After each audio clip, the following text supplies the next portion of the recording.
Attends. D'abord, nous allons commencer par présenter Afrimir. Qu'est-ce que c'est Afrimir? C'est grâce à Afrimir que nous nous sommes réunis aujourd'hui pour ce webinaire. Déjà, Afrimir, c'est une vision dont l'objectif est d'accompagner les étudiants africains dans leur projet d'études ici en Biélorussie.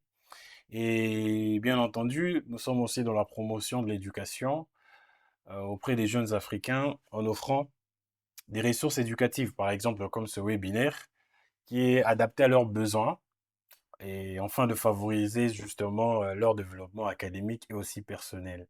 Aujourd'hui, nous allons essayer de parler du cadre financier par rapport à la gestion de finances personnelles des étudiants. Comment les étudiants ils vont essayer de gérer le peu qu'ils ont.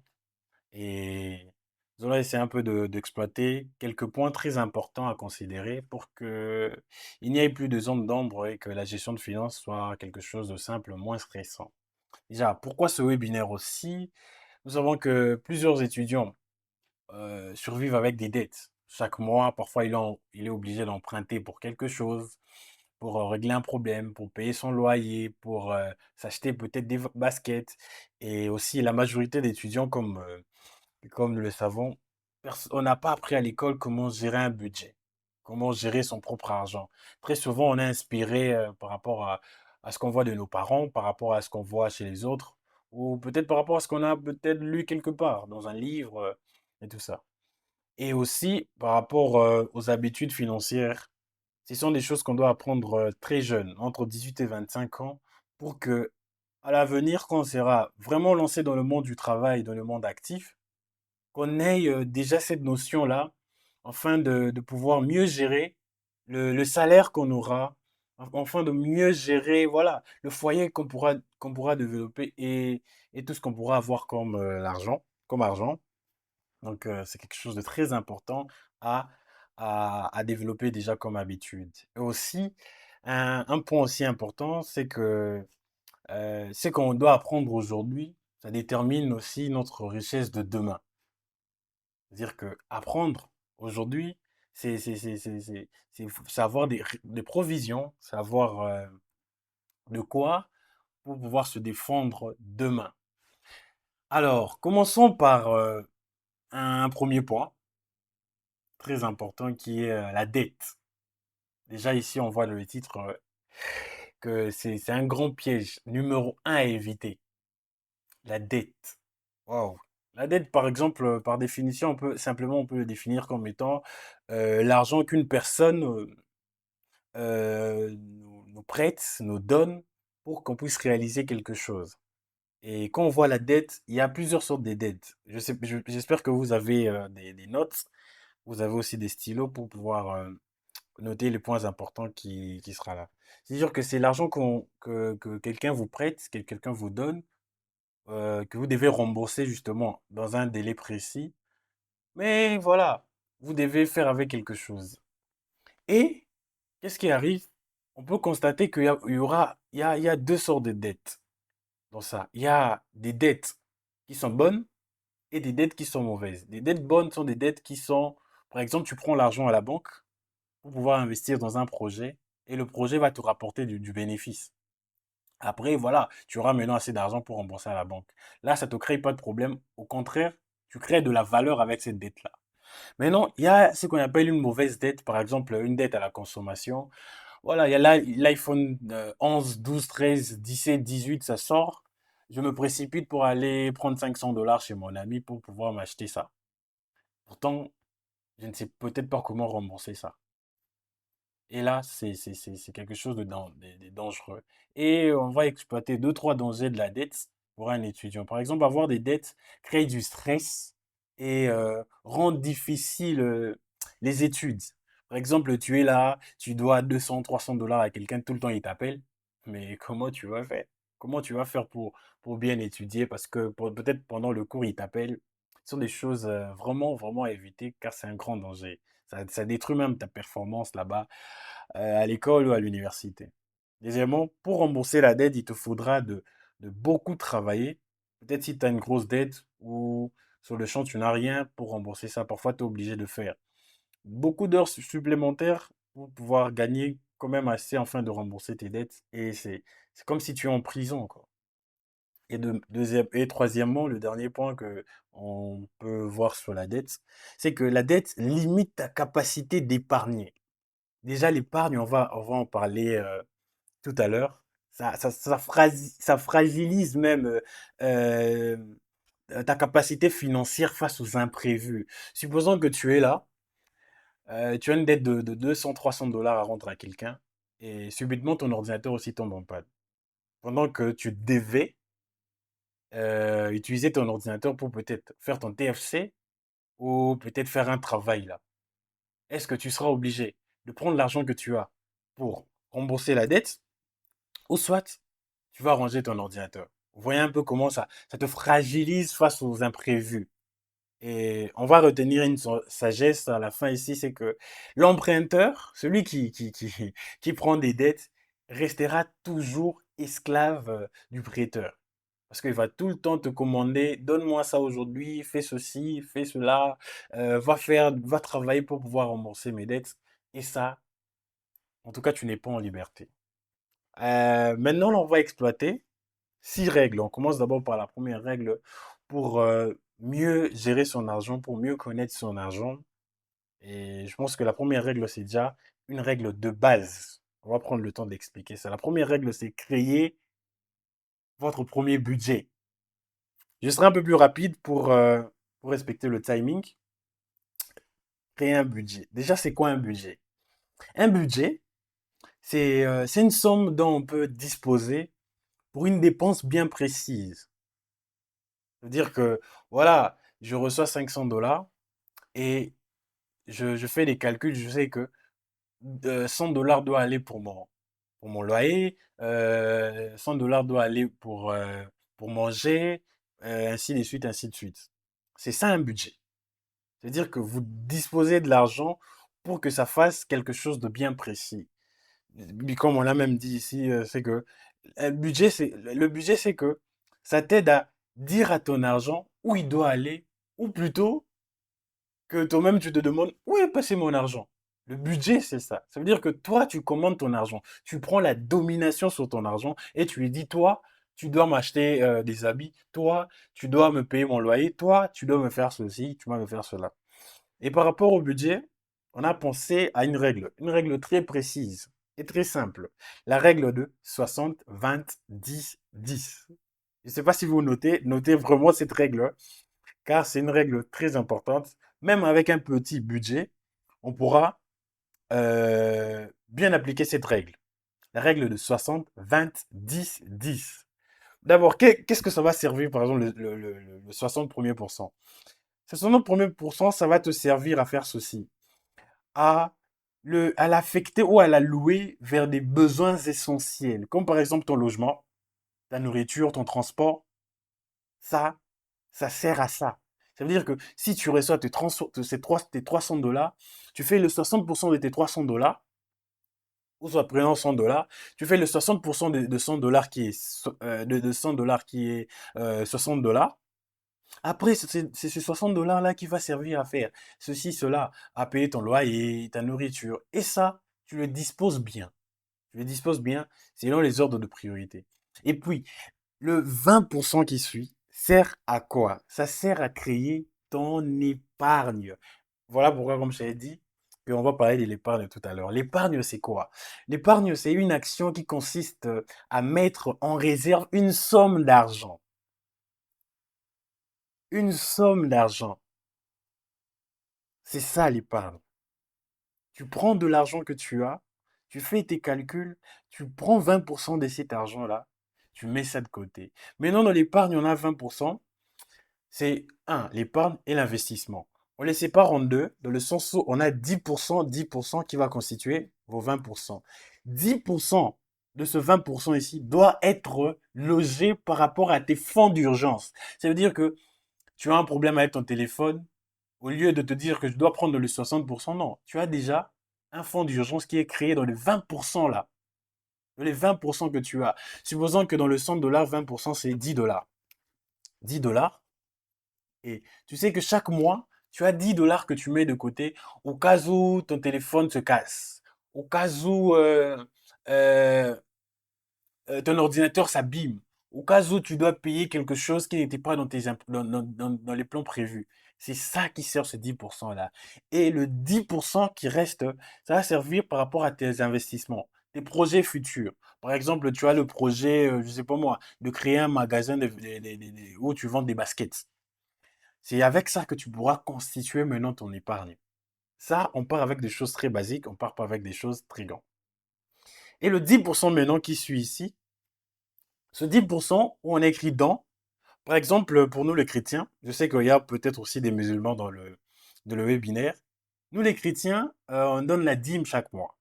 On donne la dîme, on donne les offrandes. Mais dans l'argent qu'on a mis dans, ça peut peut-être être, tu payes ta dîme et si t'es pas chrétien, si voilà. Mais ça doit être l'argent qui est destiné peut-être aux autres, qui est destiné à la générosité, qui est destiné à ça, parce que c'est très important. Parce que la main qui donne, c'est celle qui reçoit forcément. Forcément, il faut apprendre à donner. Et le 10% qui reste, il faut quand même enjoy, il faut quand même s'amuser. Donc, dans le 10% là, par exemple 10 dollars par mois, tu réserves pour des sorties simples, au resto, au ciné, aller marcher, manger quelque chose dehors. Tout ça, tu peux faire ça. Maintenant, tout ça, tu peux adapter ça par rapport à ta situation, par rapport à tes priorités. Si tu penses que le plus important, c'est de prioriser vraiment l'épargne, c'est bien, mais il faut pas oublier le loisir parce que on ne vit qu'une seule fois. Il faut quand même s'amuser. J'espère que vous me suivez. Si vous me suivez, écrivez dans le chat déjà deux, vu qu'on passe à la deuxième règle.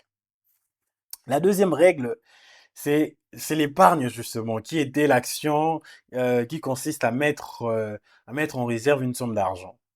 Et quand tu reçois ton argent, très souvent, tu penses aussi à, voilà, je dois payer la maison, je dois me payer les habits, je dois faire ceci, je dois faire cela. Mais tu t'oublies. Mais toi-même, dans cet argent-là, tu as combien? Combien tu as réservé pour toi? Combien tu as réservé pour quelque chose de toi? Pour te faire plaisir dans le futur, dans tes épargnes? Combien? Donc, il y en a pas. Donc, d'où l'important de se payer en premier dès qu'on reçoit de l'argent. Ça veut dire que tu sais que dans le 100% de l'argent que j'ai, 20% est destiné à l'épargne. 10% de ce 20% là, c'est pour mes fonds d'urgence. Et le 10% qui reste là, c'est pour épargner pour mes projets d'avenir, pour mes projets que je dois faire dans 6 mois, dans 9 mois, tout ça. Tout ça, tu l'adaptes ça. Et puis, j'ai même écrit que même avec 20 dollars par mois, 20 dollars par mois, en 12 mois, ça te fait combien? Ça te fait déjà 240 dollars. 240 dollars, tu pourras déjà faire quelque chose. Je sais qu'il y a déjà des boss dans le chat qui, qui pourront épargner 50, 100, 200, peut-être 1000. Et l'importance aussi d'automatiser, parce que très souvent, on est fatigué ou on oublie. Euh, la majorité d'entre nous, on a des comptes bancaires. Pour ceux qui sont en Biélorussie, même pour ceux qui sont au Congo, en Zambie, partout, je sais qu'on a des comptes bancaires. Il y a des systèmes que vous pouvez mettre pour pouvoir automatiser. Ça veut dire que chaque mois, dès que tu reçois ton argent, quand tu déposes dans ton compte, en telle date, l'argent est directement dispatché dans tes différents comptes. Peut-être tu as un compte d'épargne et tout ça. Ça, c'est très important. Et l'avantage aussi avec l'épargne à long terme, c'est qu'il y a l'effet boule de neige. Euh, euh, Grâce aux intérêts composés. Que tu peux, quand tu gardes ton argent peut-être à 10%, tout ça. Par rapport aux investissements, on va en parler dans un autre webinaire bien spécial. Je suis un peu rapide pour gagner le temps. Ah, on tombe même sur le fonds d'urgence, qui était l'ami de l'épargne. Les fonds d'urgence, c'est un compte aussi d'épargne, mais qui contient un montant pour des imprévus, pour des dépenses imprévues, tu vois. Mais non, ce fonds d'urgence-là ne se constitue pas seul comme ça. Il faut que tu le constitues avec l'objectif, par exemple, d'avoir assez dans ton fonds d'urgence pour tes dépenses essentielles pour les 3 prochains mois. Parce que, supposons que là, maintenant, là, tu as un problème au niveau de la famille ou soit au niveau de ton boulot, si tu es étudiant qui travaille, ou voilà, tu as un problème. Et le mois qui va suivre, t'as pas moyen d'avoir peut-être la somme que tu dois avoir forcément. Comment tu vas faire pour vivre? Tu vas aller encore te créer des dettes. Si tu te crées des dettes, on revient à la chose numéro un qu'on doit éviter, qui est la dette qui te rend vraiment fragile et esclave. D'où l'importance de pouvoir constituer votre fonds d'urgence. Déjà, j'aime te donner même pourquoi c'est crucial. Par exemple, tu peux avoir un ordinateur en panne avant même tes examens pour un étudiant. Tu peux avoir un problème de santé. Moi, je l'ai connu. Je l'ai connu, j'étais là. J'avais un problème de santé très grave.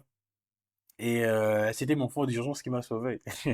Qui m'a sauvé, qui m'a aidé d'abord de payer en premier temps mes soins et après de pouvoir régler le problème après. Et puis voilà, tu peux avoir pour les étudiants qui n'ont pas de, de,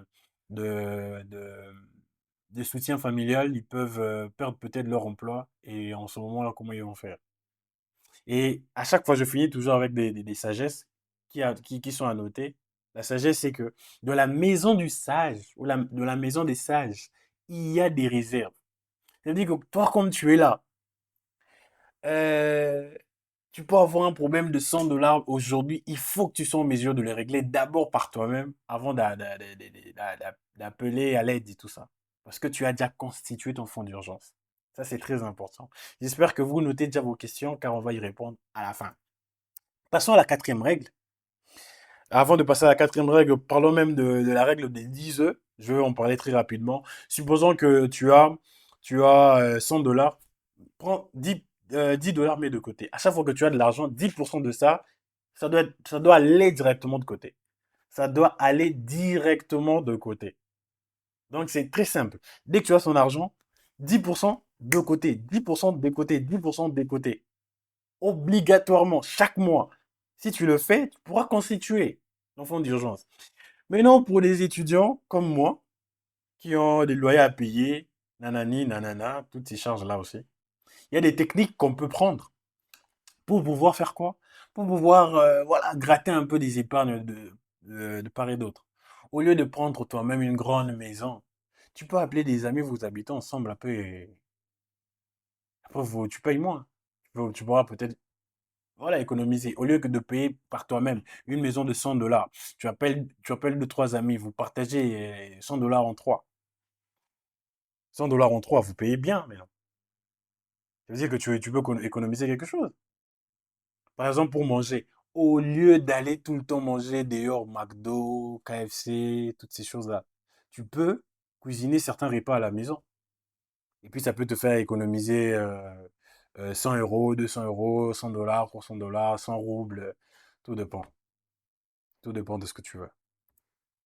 Euh, Encore cette technique. Voilà, il y a des choses qui sont pas obligatoires. Tu n'es pas obligé d'aller en boîte des nuits chaque samedi pour ceux qui partent. Ça te sert à quoi? Reste à la maison, achète les sucrés, bois, regarde la télé et tu économises. Si tu vas aller en boîte de nuit, mon cher, vas-y, mais c'est toi qui perds. C'est toi qui perds. Tac. On passe maintenant à la cinquième règle. Ah, ça va pas plaire à beaucoup de gens.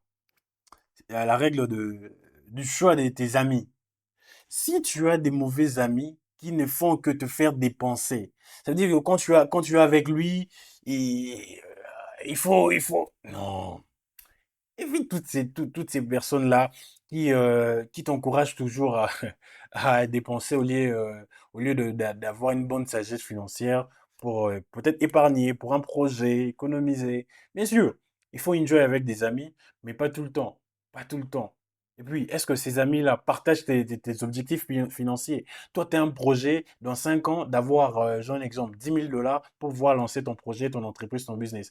Lui, il te fait que chaque samedi, on part voir la fille là, on part. Non, non, Tikaï, laisse-le, il ne sert à rien. Il ne sert à rien, ces amis-là.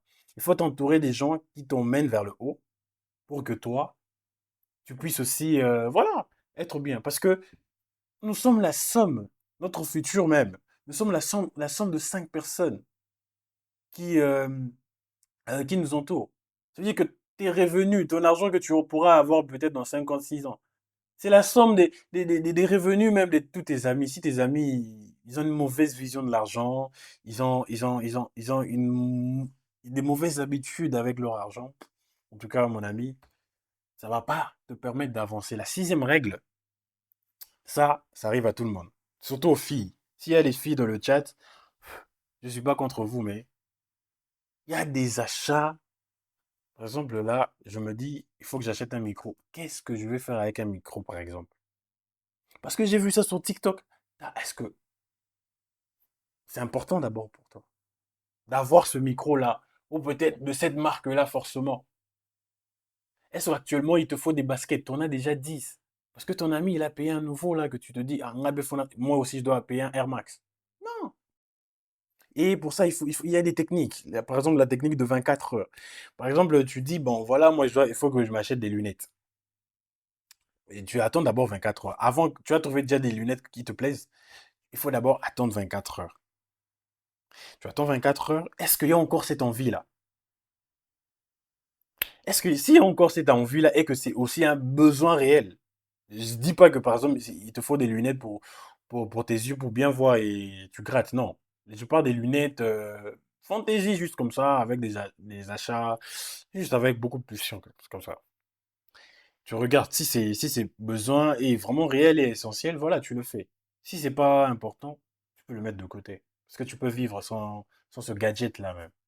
Et budget pour ton plaisir, tu peux vraiment voilà, te permettre 10% pour tes achats, quand tu veux. Tranquille, tu le fais très bien. Ah ben, on le rappelle, hein, erreur à éviter, 1 + 1 = 3. Il faut pas faire ça. Contracter des dettes pour aller en vacances. Ça, en tout cas, permettez-moi, on a vécu des choses comme ça. Et on va plus faire ces erreurs-là. T'es pas obligé de prendre l'argent. Reste dans ta ville, reste dans ta chambre, reste dans ton pays. Il y a aussi des bonnes choses à visiter. T'es pas obligé d'aller prendre une dette, par exemple, pour ça quand tu es étudiant. Si t'as pas le moyen, reste tranquille. Travaille quand tu auras le moyen. Tu te permets ça s'il n'y a pas de moyen. En tout cas, ne prends pas. Et la deuxième erreur n'est pas avoir de budget. Comme on a vu la règle de 60-20-10-10, si t'as pas ça, si t'as pas su créer ton budget, ben comment tu vas dire à ton argent, toi, 100 $, il faut que tu me payes ça, il faut que tu me fasses ça, il faut que tu me fasses ça. Il n'y a pas moyen. Il n'y a pas moyen.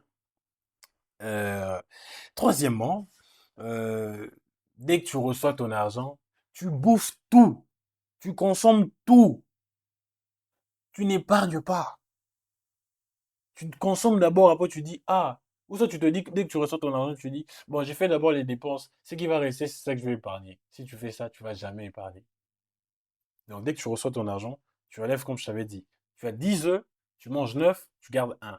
Toujours épargné, et c'est ça. Et une dernière chose, je devais souligner, suivre les dépenses au quotidien. Aujourd'hui, là, je sais déjà que je l'ai noté, que j'ai dépensé 8 roubles aujourd'hui. 8 roubles 90 pour aller là où je devais aller. J'ai dépensé encore 8 roubles 80, 80 pour rentrer à la maison. Et je l'ai noté. J'ai une application qui sera partagée dans le guide. Dans le guide, il y aura tous les éléments possibles. Vous allez voir, il y a des techniques, il y a tout ça que vous pouvez appliquer parce que vous aurez ça, vous pourrez le lire chaque jour, ou soit selon votre fréquence. Voilà. Ça veut dire que tu suis toutes tes dépenses. Peut-être tu te dis, ah, je dépense peut-être 1 $, je dépense 2 $, je dépense 3 $, 2 €, 1 €, tout ça. Mais à la fin, tu verras que voilà. Et puis, quand tu fais le suivi de tes dépenses, tu pourras voir dans quoi tu dépenses beaucoup. Et essayer de voir comment tu peux réajuster. Ou dans quoi tu dépenses moins. Et comment faire, si c'est essentiel, comment faire pour encore maximiser là-bas. Donc, c'est ça. Et puis, ça, c'est un plan. Un plan que vous pouvez appliquer en 30 jours. Vous pouvez aussi le rétrécir, hein. Tout est question de votre préférence. Mais c'est mieux de le faire durant le mois prochain. Le mois prochain, c'est le mois de juin. Tout le monde a la possibilité de faire ça. À la première semaine, tu listes tes dépenses. Tu fais d'abord l'audit financier. L'audit financier, c'est quoi? L'audit financier, c'est faire un état des lieux de comment sont tes, tes, tes, tes, tes- tes finances actuellement et tout ça. Tu listes tes dépenses, tu identifies là où tu dois mettre de l'argent, là où c'est important. Toutes ces choses-là, c'est très important. Tu identifies ça. Tu identifies ça. Et la deuxième semaine, il faut que tu appliques la règle 60-20-10-10. Bien sûr, je je dis pas que c'est important ou soit c'est obligatoire. Et je dis pas que c'est obligatoire d'appliquer cette règle de 20, de 60-20-10-10. Tu peux.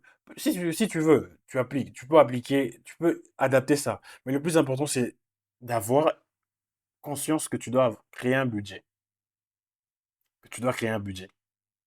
Et si tu n'as pas encore de compte bancaire pour épargner ton argent, et s'il te plaît, mon ami, ne garde pas tout l'argent à la maison.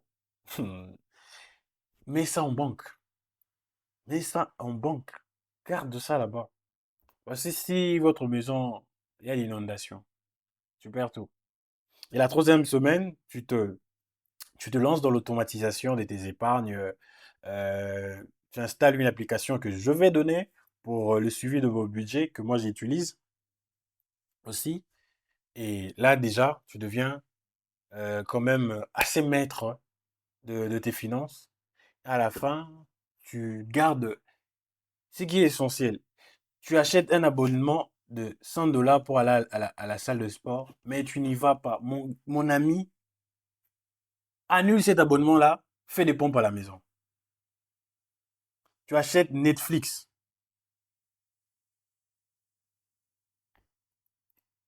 Tu achètes Netflix que tu ne regardes pas. Mon ami, annule ça, va regarder YouTube. Ok. Et puis, trouver encore des sources d'économie. Créer, trouver là où tu peux encore optimiser tes dépenses, c'est toujours très important. Euh, j'ai donné, voilà, une vision que vous pouvez déjà avoir en un an, les résultats que vous pouvez avoir déjà en un an. Si vous appliquez certaines règles qu'on a apprises aujourd'hui, j'espère que vous avez noté. Et à la fin, on va poser des questions. Vous pourrez déjà constituer votre fonds d'urgence. Ça veut dire que si aujourd'hui Jean Lambert, il casse le téléphone de son ami, il est prêt à payer parce que il a déjà constitué son fonds d'urgence. Et puis tu as déjà des habitudes financières solides. Tu sais déjà que dès que je reçois mon argent, c'est comme ça que je l'oriente. Ça, c'est très important. Et déjà, avec ton épargne, tu pourras déjà constituer quelque chose de très solide, un capital bon pour lancer ton projet, ton investissement. Celui qui veut commencer à vendre des choses, il peut faire ça. Et ça sera bien. Et ce qui est bien, ce qui nous fait perdre, nous tous, les cheveux, nous les hommes, c'est le stress. Le stress du côté finance, ça sera réduit parce que tu sais que si tu casses le téléphone de quelqu'un, tu vas le réparer. Tranquille. Il y a l'argent. Je sais, tu connais ce sentiment-là. Quand tu as un peu d'argent de la poche, tu marches là avec beaucoup de fierté. Même si je casse, je suis boss. Et le dernier point, c'est la confiance en votre avenir financier. Parce que vous savez déjà comment vous allez faire, comment vous allez vous y prendre. Vous avez déjà toute la confiance. Il n'y a rien, y a plus rien qui vous effraie. Donc, c'est ça. Alors, je recommande deux livres essentiels. Ça, notez ça. Si vous allez peut-être tout oublier dans ce webinaire, mais au moins, notez ces deux livres que moi, j'ai lus. Je vous dis, hmm, le premier, c'est L'homme le plus riche de Babylone. En tout cas, on enverra ça dans le canal Telegram pour ceux qui ne sauront pas comment la voir. L'homme le plus riche de Babylone, il te donne des règles pour comment tu vas être sage avec ton argent. En tout cas, je ne vais pas faire beaucoup de commentaires sur ce livre. Si vous n'allez même pas lire le deuxième, lisez au moins le premier. C'est un meilleur livre. Vous n'avez pas idée. Et c'est adapté à tout le monde. Le deuxième livre, c'est La psychologie de l'argent. On a parlé de dominer l'argent. Vous aurez une maîtrise mentale de l'argent. Et là-bas, il y a 18 leçons sur la richesse et le bonheur. Là, ça explique vraiment l'argent du côté psychologique. Qu'est-ce que ça peut procurer, comment le gérer, comment faire et tout ça. Et c'est très bien. Sur ce, merci pour votre attention. Là, je coupe ceci et je reviens dans le chat. Euh, arrêtez la présentation.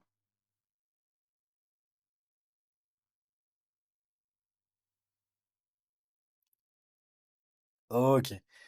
Là maintenant, je pense que celui qui a des questions peut. Vous pouvez déjà écrire. Je donne 5 minutes. Vous écrivez les questions dans le chat. Vous écrivez les questions dans le chat. Oui, un pied à l'école, un pied dans le business. Je, ce livre-là, bientôt je vais lire ça. Vous écrivez les questions dans le chat. Après, je vais commencer à y répondre. Si par exemple je cite ta question, tu ouvres ton micro, on essaie de discuter pendant que les autres nous écoutent et ça sera mieux. Et parce que le chat, le webinaire, c'est pas seulement que moi j'apporte quelque chose, c'est aussi vous, vous apportez quelque chose pour tout le monde. Donc, j'attends vos questions dans le chat.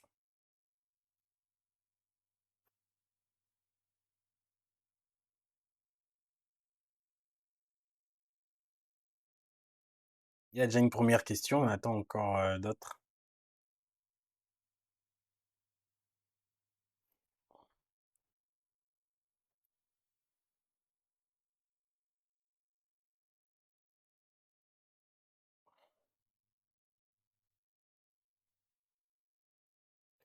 On attend encore d'autres questions. Bon, pendant que les d'autres questions arrivent, alors Jean-Lambert, tu peux ouvrir ton micro alors, comme ça tu poses ta question euh, vivement comme ça, à vive voix. Vous m'entendez? Allô? Allô? On ne t'entend pas. Allô? Vous m'entendez? Moi, je t'entends. Je... Allô? Vous m'entendez? Ouais, Euh, ouais, moi c'est bon, je t'entends. Ouais, ma question est de savoir comment investir dans un petit capital moi, je sans ne trop. vous entends pas. C'est peut-être un problème technique. Attendez 2 secondes. Je pense que il faut que j'arrête ici.